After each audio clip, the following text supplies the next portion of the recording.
লালমনিরহাটের পাটগ্রামে জনপ্রিয় হয়ে উঠেছে বস্তায় আদা চাষ। বসতবাড়ির পাশে পতিত জমিতে এ পদ্ধতিতে আদা চাষে সফলতা পেয়েছে কৃষকরা। এটি সহজ ও লাভজনক হওয়ায় আগ্রহ বাড়ছে স্থানীয়দের। বিষয়টিকে ইতিবাচক হিসেবে দেখছে স্থানীয় কৃষি বিভাগ। লালমনিরহাটের পাটগ্রাম প্রতিনিধি রমজান আলীর প্রতিবেদন, জানাচ্ছেন নাদিরা সুলতানা।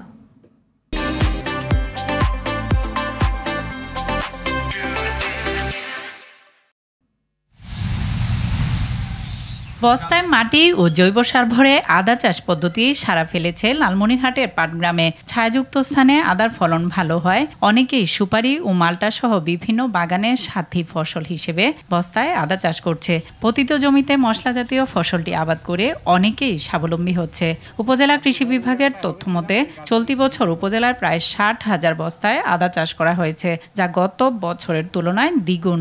এতে 60 মেট্রিক টন আদা উৎপাদনের আশা কৃষকদের। গত বছর কিছু আদা চাষ করি 2000 বস্তার মতো আমার বাড়ির আশেপাশে পরিত্যক্ত জায়গাতে। আমি কিছু লাভের মুখ দেখি সেখানে। এই বছর মোটামুটি 7000 বস্তার মতো আদা চাষ করি। 5000 বস্তা আদা করার জন্য প্রিপারেশন নেই। প্রায় খরচ 2 লক্ষ টাকার উপরে। ফলন ভালো হলে 4 লক্ষ টাকা প্লাস বিক্রি হবে। এই বছরে প্রথম আদা আবাদ করছি 3000 বস্তা।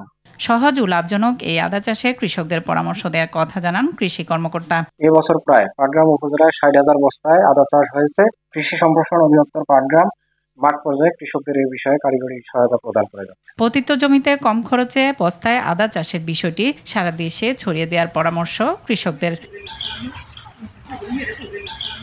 নাদিরা সুলতানা, RTV।